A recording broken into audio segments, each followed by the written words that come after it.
Red Bull est sur le point de se la jouer et Mercedes bien sûr avec sa RB20 tout simplement parce que Red Bull va tout simplement basculer sur un concept zéro ponton, tiens justement comme Mercedes pour sa RB20 pour cette saison 2024 de Formule 1.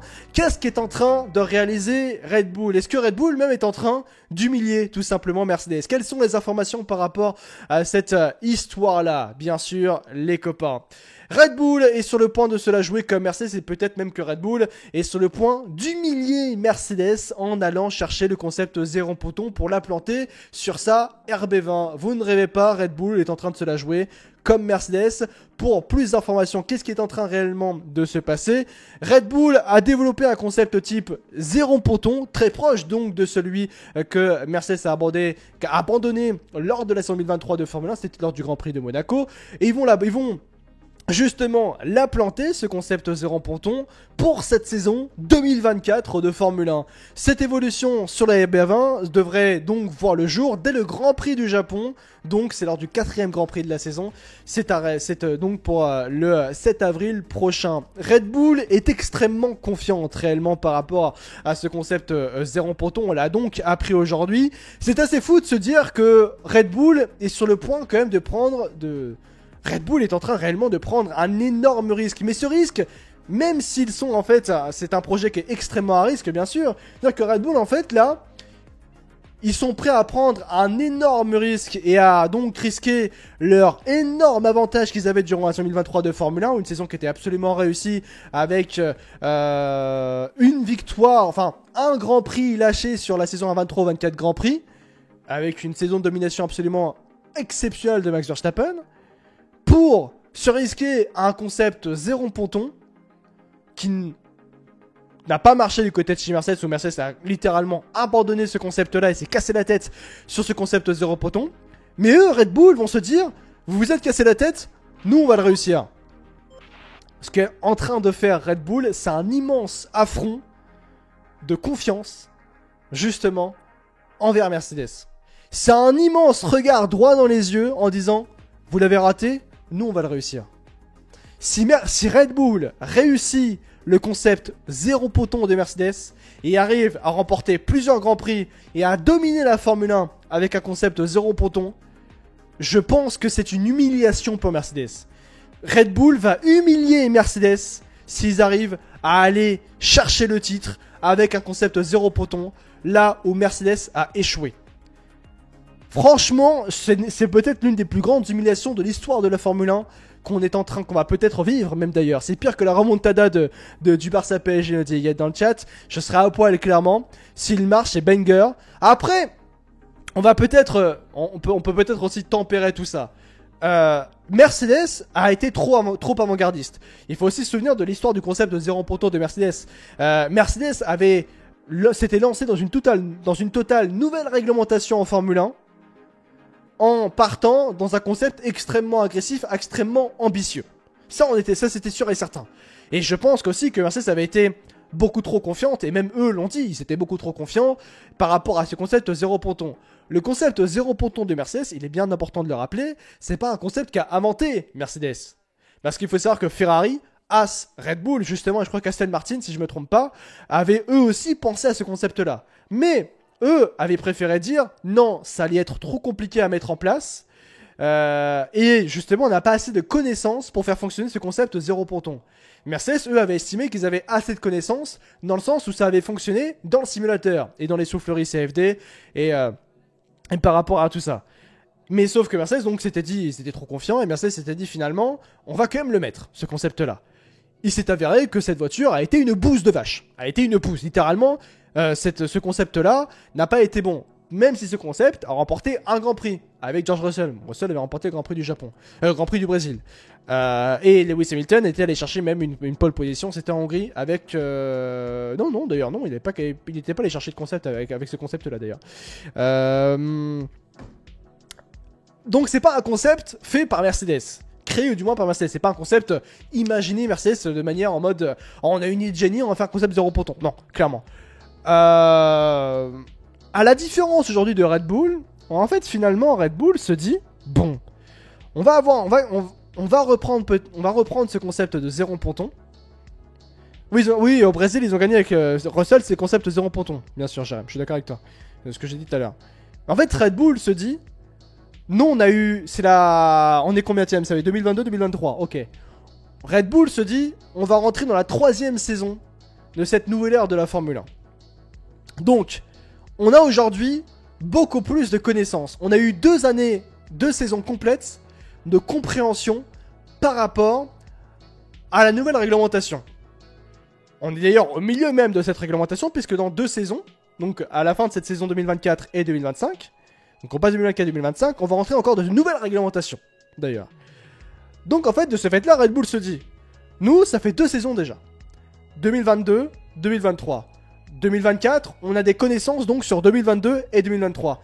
Par ces connaissances, on est confiant sur le fait que le concept zéro ponton de Mercedes, on peut justement le faire fonctionner. Et même d'ailleurs, c'est une erreur de dire que c'est le concept de Mercedes, c'est le concept de Red Bull. Le concept, donc, Zero Side Pods 2, qui peut être créé, nous, on peut le réussir, parce que désormais, on a les connaissances de 2022-2023, et on sait, justement, pourquoi ça n'a pas fonctionné du côté de chez Mercedes. Ah oui, du côté de chez Red Bull, forcément, tu te dis, bon bah, nous, on peut le faire, tranquille. Donc voilà, je pense que si le projet Zéro Ponton ne fonctionne pas chez Red Bull, retournons avec les RB19. Alors après, tu le dis peut-être ça, Hydro le plus beau. Ce que je dis juste un truc, enfin je veux juste rappeler un truc, c'est que oui, c'est un énorme défi dans lequel va s'atteler tout simplement Red Bull. C'est un énorme risque dans lequel va basculer Red Bull. Rendez-vous compte que là, Red Bull, l'an dernier, ils étaient à des années-lumière en termes de pace, en termes de rythme de course, avec Verstappen, peut-être pas Perez, mais avec Verstappen, sur les autres concurrents. Ils mettaient plus d'une seconde au tour, quasiment, parfois à certains moments, au deuxième Ferrari, ou parfois McLaren, ou parfois Mercedes. Vous vous rendez compte quand même que Red Bull a envie, en fait, de se relever des défis eux-mêmes. C'est ça qu'il faut avec la Formule 1 avec Red Bull. C'est que Red Bull a envie de juste de se mettre en difficulté. Red Bull, en fait, veut juste se mettre en difficulté. C'est fou, en fait, de se dire ça. Les mecs préfèrent prendre des risques eux-mêmes,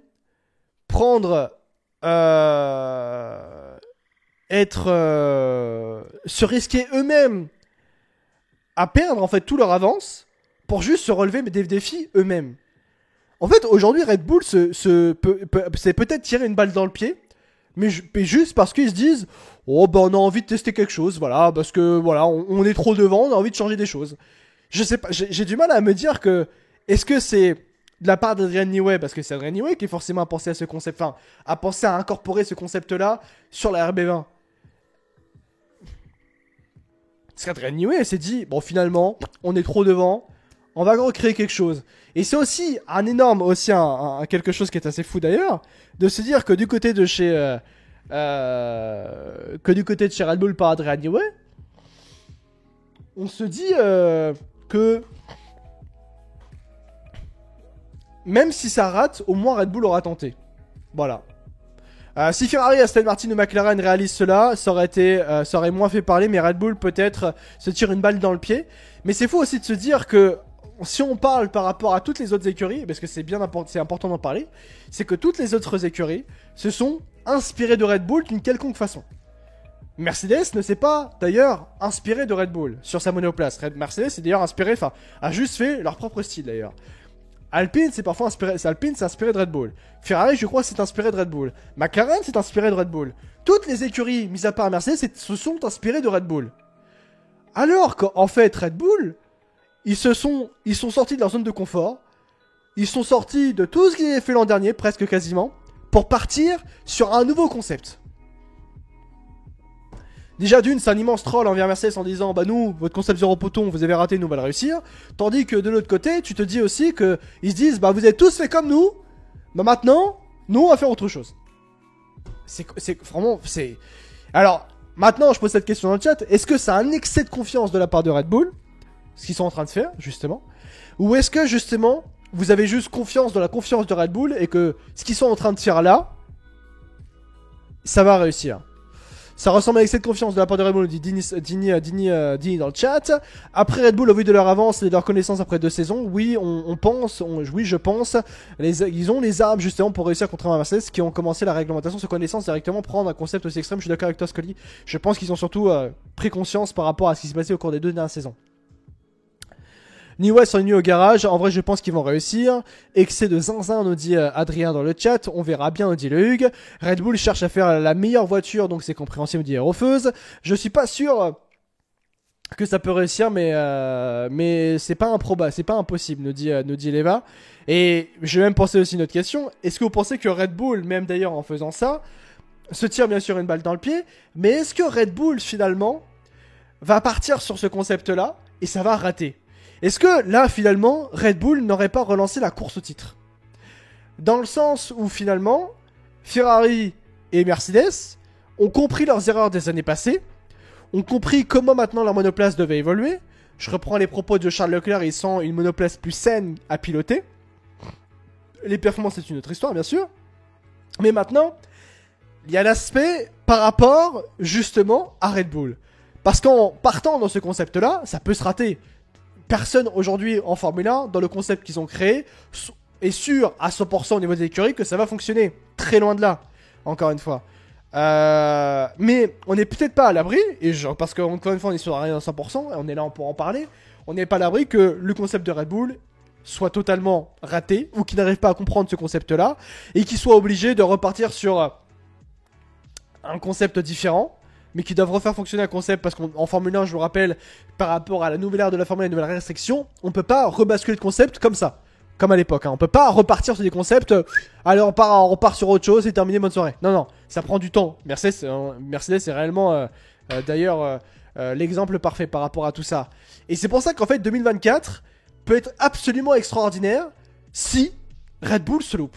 Et c'est même dommage de se dire ça, de dire que putain, il faut qu'une écurie se loupe pour qu'on ait du spectacle en Formule 1. Ce qui est possible. Et ça serait même, je pense, extrêmement dur de se dire est-ce que c'est Red Bull qui s'est loupé ou est-ce que c'est Ferrari et Mercedes ont fait un travail exceptionnel pour revenir sur Red Bull. Compliqué d'ailleurs de jauger. Je pense très sincèrement déjà que Ferrari et Mercedes ont fait un travail exceptionnel durant l'hiver pour se rapprocher de Red Bull. Je pense que c'est ça déjà. Oui, car s'il n'y avait pas de budget cap, je pense que Mercedes aurait pu retrouver des solutions en 0 pod. Exactement ce que dit, ouais. Je suis d'accord avec toi.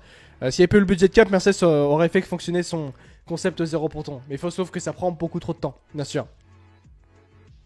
Vivement mercredi, oui, bien sûr, puisque je vous rappelle que les essais hivernaux débuteront mercredi, les amis. Et puis je vous rappelle que les essais hivernaux, on fera le début des essais hivernaux ensemble et en live, bien sûr, les amis. Donc ça va être extrêmement bien. Sans budget cap, Ferrari aurait gagné avec les baignoires aussi également, c'est vrai. Je suis d'accord avec toi. Donc ouais. Ouais. Quelle heure? Je crois que le live débute à 7h du matin pour moi. Je pense qu'il débute à 7h du matin.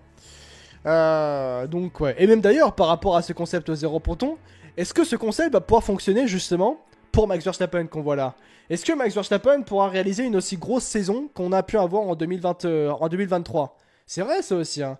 Est-ce que si ça marche, ce concept 0 ponton pourrait être un standard dans les futures réglementations? Je pense oui, Vance. Même si c'est vrai que... qu'est-ce que tu veux dire exactement par standard? Est-ce que tu veux dire que finalement c'est un concept qui pourrait fonctionner chez les autres écuries? Que finalement Red Bull peut être le laboratoire des futures réglementations? Peut-être aussi, c'est peut-être dans ce sens-là où tu veux dire ça. La Red Bull a l'air un peu être une voiture générique. Oui, parce que ce que vous voyez là, effectivement d'ailleurs, c'est-à-dire que, et c'est un point aussi qui est extrêmement intéressant, la Red Bull que vous voyez là, et même la Red Bull qui a roulé d'ailleurs du côté du shakedown à Silverstone, c'est une Red Bull qui est une monoplace, qui est une launch car.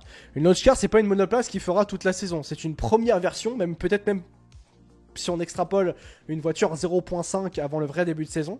Exemple, McLaren. La McLaren qu'on a vue l'an dernier en 2023 sur le début de saison n'était pas la vraie McLaren. La vraie McLaren est arrivée justement en Autriche. Et c'est là où on a vu le bond de performance absolument exceptionnel qu'on a pu avoir. McLaren a joué la carte de les essais hivernaux prolongés jusqu'à l'été. Presque, on va dire ça comme ça. Red Bull est tellement au-dessus de tout le monde qu'ils essayent de nouvelles choses. Oui, bien sûr. Bien sûr. Oublie pas Alex que Mercedes était confiant aussi sur le concept, au début du concept zéro ponton. Mais encore une fois, je réinsiste sur ce point. Mercedes était confiant parce que malgré aussi le fait qu'ils avaient pas de connaissances pistes par rapport à ce concept zéro ponton. Ils étaient au début d'une réglementation, S-Man. Ne pas oublier. Mercedes était au début d'une réglementation. Ils avaient jamais fait rouler un concept zéro ponton dans les essais hivernaux. La seule fois, c'était dans le simulateur. Là maintenant, on est dans une année N plus 2, du coup on va dire ça ainsi, de la réglementation qu'on a eue en 2022. Il y a beaucoup plus de connaissances maintenant. Ils ne pourront pas dire qu'avec Carb est une Red Bull B, surtout si ça fonctionne exactement. Oui, Modeste, bien sûr. Kimi Kalni, si cette Red Bull est plus dominante que la présente, ça va dégoûter plus d'un. Ah, mais je pense que là, très sincèrement, je pense que si Red Bull gagne avec ce concept zéro ponton, on est sur la meilleure équipe de l'histoire de la Formule 1. En termes d'ingéniosité, je pense qu'on est sur la meilleure équipe de l'histoire de la Formule 1. Avec l'équipe d'Adrian Newey, le fait d'avoir autant fait basculer un concept et le faire fonctionner, je pense qu'on est sur la plus grande équipe de l'histoire de la Formule 1 en termes d'ingéniosité, très clairement. Est-ce que tu penses que Red Bull aura pas de concurrence cette année où ça va se resserrer et Checo fera perdre le constructeur à Red Bull? Excellente question de la part de Noxlux. Je pense que Perez, ou du moins que Red Bull a intérêt à mieux gérer le cas Sergio Perez, parce que Sergio Perez, par Red Bull, peut faire perdre le titre constructeur à Red Bull. Parce que l'an dernier, Red Bull était tellement au-dessus, et c'est pour ça d'ailleurs que pour Sergio Perez, il a intérêt à se bouger le popotin, parce que là, aujourd'hui, je pense qu'en 2024, Sergio Perez en 2024 peut être un énorme fardeau pour Red Bull. Parce que en 2024, je pense que les écarts vont se resserrer, justement, entre Ferrari, Mercedes et donc Red Bull. Red Bull, de ce fait aussi, il faut rappeler qu'ils vont partir sur un concept zéro ponton. Un concept qui, je ne rappelle, n'a pas fonctionné du côté de chez Mercedes, mais Red Bull estime qu'ils peuvent le faire fonctionner du côté de chez eux, chez Red Bull, pour cette RB20. Un concept agressif. Un concept qui peut fonctionner entre les mains de Max Verstappen, mais entre Sergio Perez, ça peut être compliqué, ce concept-là.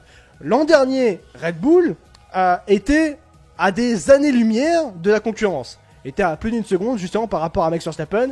Max Verstappen, à lui tout seul, a permis à Red Bull de gagner le titre constructeur. Mais, encore une fois, il y avait Sergio Perez. Sergio Perez était dans la difficulté absolue l'an dernier avec la RB19. Maintenant, dans la RB20, attention, pas le concept qui va être agressif. Est-ce que Sergio Perez va réussir à faire fonctionner ce concept-là entre ses mains? Ça, c'est un énorme point d'interrogation. Énorme point d'interrogation. Et surtout, Sergio Perez peut faire coûter le titre constructeur à Red Bull. Et peut faire coûter le titre pilote aussi à Max Verstappen.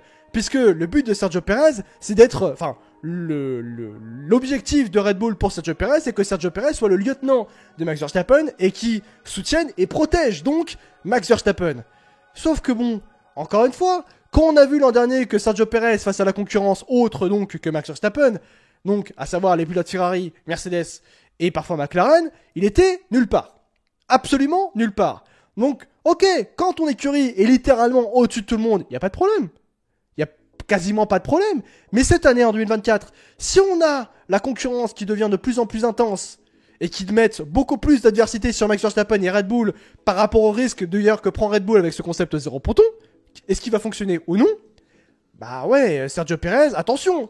Sergio Perez peut, d'une, vivre sa dernière saison en Formule 1, et deuxièmement, bien sûr, attention, il peut coûter le titre réellement à Red Bull et aussi à Max Verstappen. Attention à Sergio Perez qui vit peut-être l'une de ses saisons les plus charnières dans sa carrière en Formule 1 par rapport à son avenir, si est-ce qu'il va rester du côté de chez Red Bull, oui ou non. Si Perez passe déjà la Q2, c'est déjà une bonne étape, nous dit Hicham dans le chat. Red Bull sera 5ème au classement constructeur devant Aston et Alpine, nous dit... Ah, tu dis Racing Bull, si tu parles de Avisa Kachap. D'autant plus que du personnel de RB2 s'installe désormais dans les locaux de RB1. Ils partagent forcément des trucs, et le problème, c'est que impossible à contrer par la FIA. Et ce qui me rend fou, c'est qu'on refuse Andretti qui n'apporterait rien à la Formule 1, alors qu'on accepte que Red Bull puisse jouer avec leur règlement et des équipes. Bref, oui, tu vois, c'est un peu étonnant. Avec Desi, on peut dire que la voiture pourra mieux correspondre à Perez qu'à Max. Aussi, c'est vrai. peut-être. WhatsApp est sponsor de Mercedes ou pas? Oui, oui, effectivement, Hicham, oui. Ça veut dire qu'Adrien a étudié la W14 sur des projets de remportant. Bien sûr, drôle plus beau, bien sûr. Alors Casimir, je crois que Casimir, t'as pas vu les dernières infos. Non mais les gars, c'est pas un concept zéro ponton, vous exagérez. Ils sont là les pontons, ce sont les entraîneurs, ok. C'est là, c'est plus fin, mais ils gardent leur ponton. Alors, attends, Casimir, tu arrives peut-être un petit peu en retard. Et le concept arrive à partir de la 4ème course, à partir du Grand Prix du Japon. Je répète pour ceux qui viennent d'arriver, Red Bull, d'ailleurs, par les informations qui viennent d'arriver, peut-être qu'il y en a qui viennent d'arriver, d'ailleurs, bienvenue à vous, installez-vous, bien sûr, on met dans un endroit bien de moments, bien sûr, pour parler Formule 1, et des dernières actus de la Formule 1, et bien, tout simplement, Red Bull Red Bull va sortir un concept zéro ponton à partir du Grand Prix du Japon, donc 4e Grand Prix de la saison. Les informations ont été révélées aujourd'hui par le groupe de Motorsports, Autosport et Motorsports, et c'est un concept qui a été abandonné par Mercedes. Et bien Red Bull disent non mais rien à foutre, nous on va le réussir, pas vous. Voilà ce qui est en train de se passer aujourd'hui. Et c'est le 7 avril prochain. 7 avril prochain, le Grand Prix du Japon, tout simplement. Donc ouais. Après, d'après Mercedes, le concept zéro ponton était selon Mercedes un concept parfait en soufflerie, mais dans la réalité il marchait pas. Oui, bien sûr. Ouais. Mais encore une fois, c'était au début d'une réglementation. Et Mercedes a été trop avant-gardiste et Mercedes a été trop mauvaise, on va dire ça ainsi sur certains points. On va dire ça ainsi. Donc ouais. Donc ouais. Hop là, bonsoir Louis, comment tu vas? Vetica qui nous dit Red Bull ne s'est presque jamais loupé dans le domaine aéro, donc ils peuvent avoir confiance en eux, nous dit Vetica dans le chat. Je crois, et je pense que j'ai presque envie de dire ça, je pense que j'ai plus confiance aujourd'hui en Red Bull sur des concepts qu'ils peuvent faire en Formule 1 que Mercedes. À mon sens. Je vous laisse le débat sur ça. Arrêtez de douter du concept MDR niveau aéro, Red Bull n'a aucune concurrence. Tu vois, je sais pas comment dit ton pseudo dans le chat, excuse-moi. Enzo Ferrari disait que l'aéro était inutile, il faut simplement un gros moteur. Oui, bah excuse-moi. Alors, encore une fois, il y a des traditions dans le monde qui sont peut-être intéressantes à l'époque, mais plus aujourd'hui. Pas parce qu'un truc était bien à l'époque qu'aujourd'hui ça l'est. C'est la touche niveau. Ouais, exactement, bien sûr. Ça risque d'être une masterclass et les insultes de vendeurs de canettes vont casser. Ah mais attendez, mais je suis juste sur un point encore une fois, et j'avais déjà parlé de ça d'ailleurs à l'époque, mais pour moi je suis absolument fan du travail de Red Bull et de la manière dont Red Bull travaille, sportivement parlant. Les affaires d'honneur, on va en reparler après, bien sûr.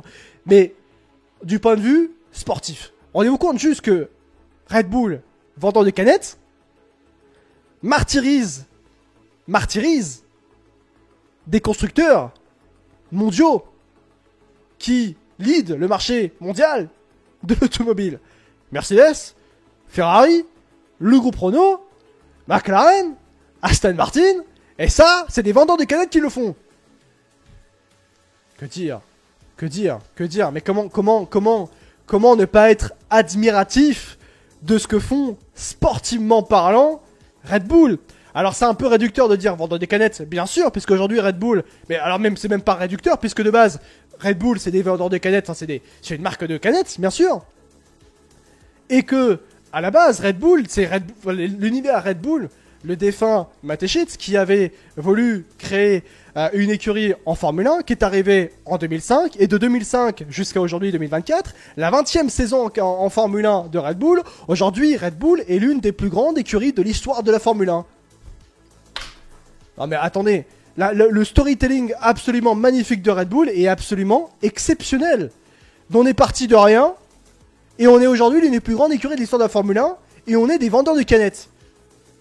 De base, on est des vendeurs de canettes. Et aujourd'hui, l'écurie est une structure typée constructeur en Formule 1.